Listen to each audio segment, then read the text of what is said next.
بسم اللہ الرحمن الرحیم نحمده ونصلی علی رسولہ الکریم اما بعد بسم اللہ الرحمن الرحیم۔ عزیز طلبہ، آج ہم کنز الدقائق حصہ دوم سبق نمبر 231 شروع کر رہے ہیں۔ اس سبق میں ہم یہ مسائل پڑھیں گے کہ اگر غاصب شے مغصوب سے کوئی فائدہ حاصل کر لے تو وہ فائدہ اس کے لیے حلال ہے یا کہ نہیں۔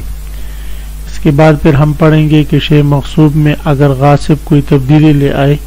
تغیر کر لے، تو اس تغیر کے بعد شے مغصوب کا کیا حکم رہتا ہے۔ اس سے متعلق ہم انشاءاللہ تفصیلاً آج کے سبق میں پڑھتے ہیں۔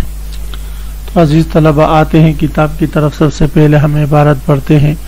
وَإِنِ اسْتَغَلَّهُ تَصَدَّقَ بِالْغَلَّةِ كَمَا لَوْ تَصَرَّفَ فِي الْمَغْصُوبِ وَالْوَدِيعَةِ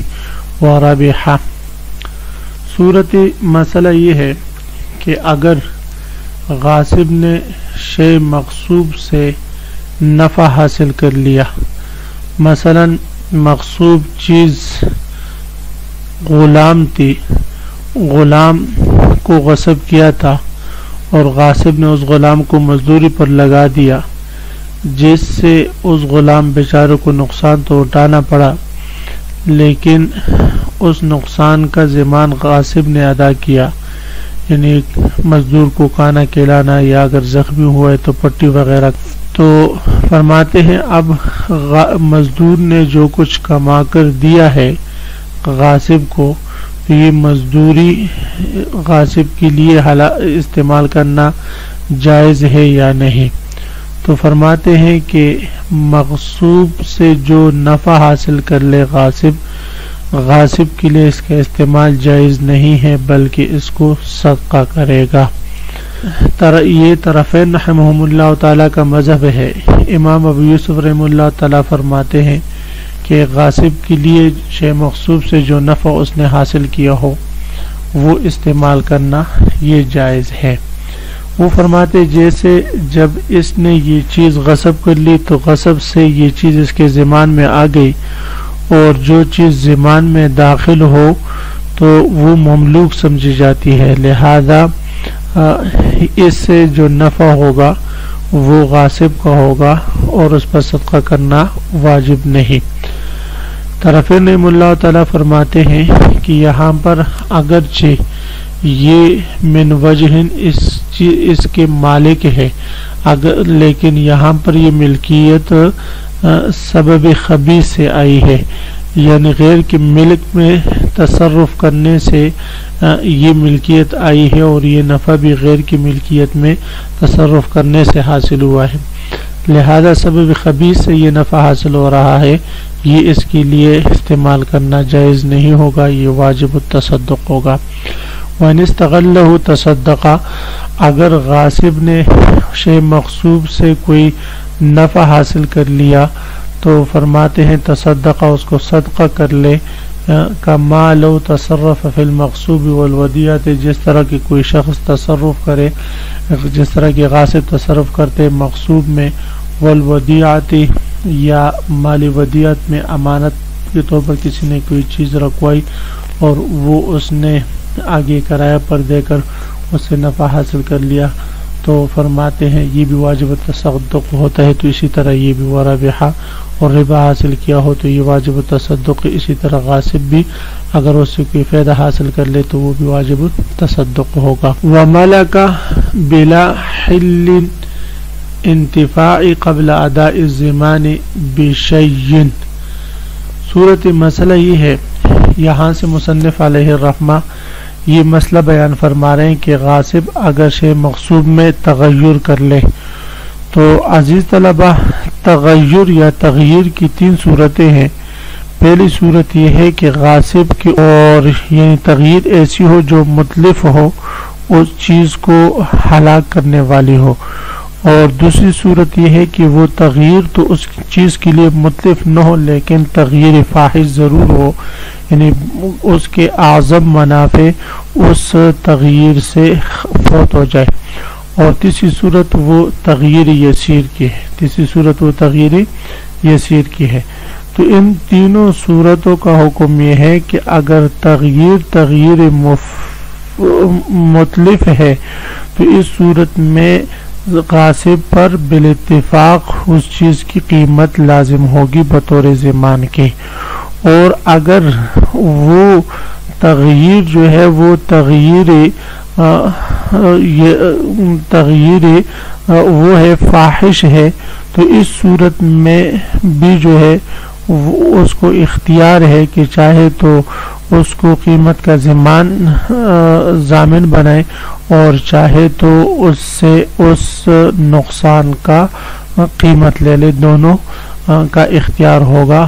مغصوب منہ کے پاس۔ لیکن اگر تغییر یسیر ہے تو پھر اس صورت میں وہ اس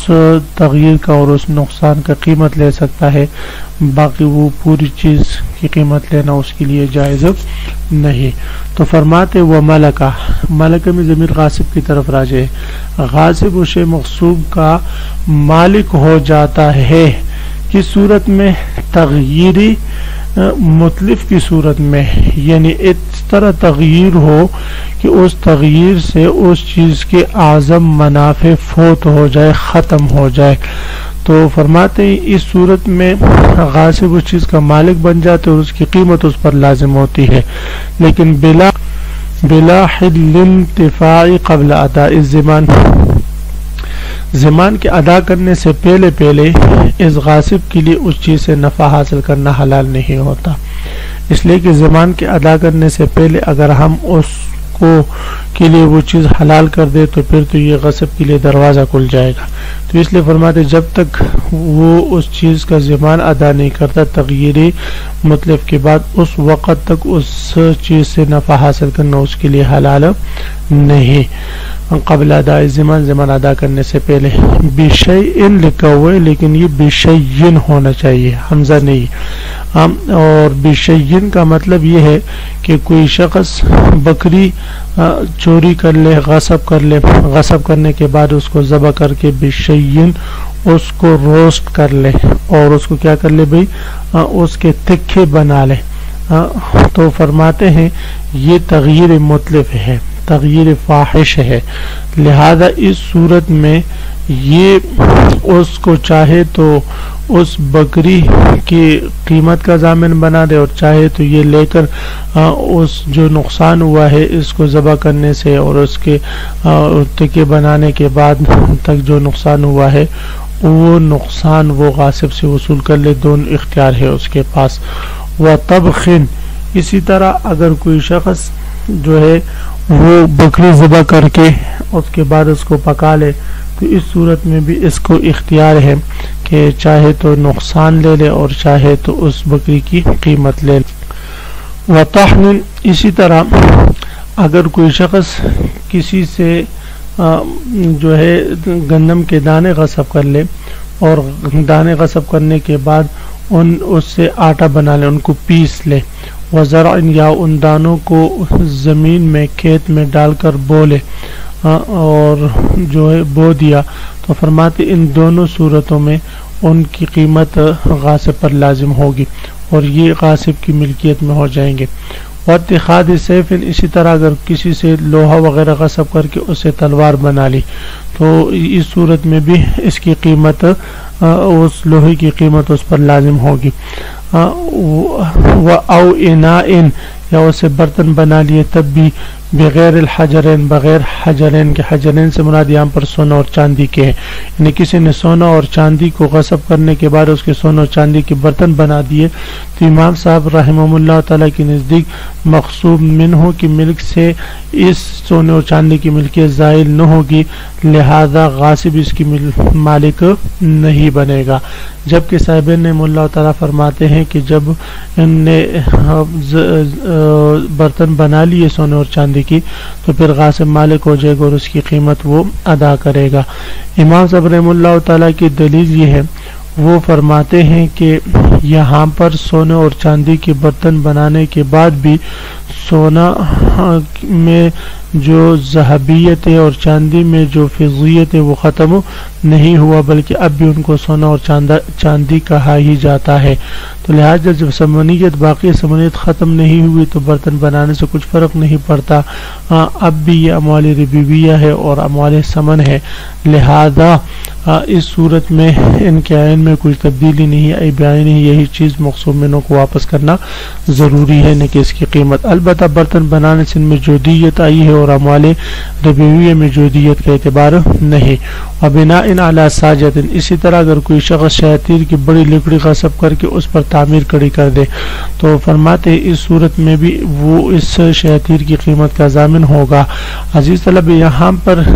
غاصب پر ضمان لازم آئے گا، یہی چیزیں بعینی ہی واپس نہیں کر سکتا۔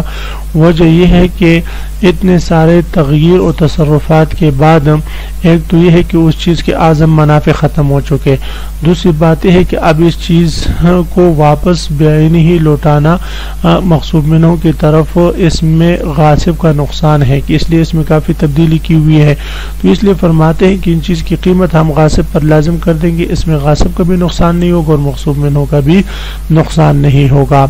ولو ذبح شاطن، اب یہاں سے تغییر فاحش کی مثال ذکر فرما رہے۔ تغییر فاحش میں نے بتایا اس کا حکم یہ ہے کہ چاہے تو مقصود منہ اس کو اس چیز کی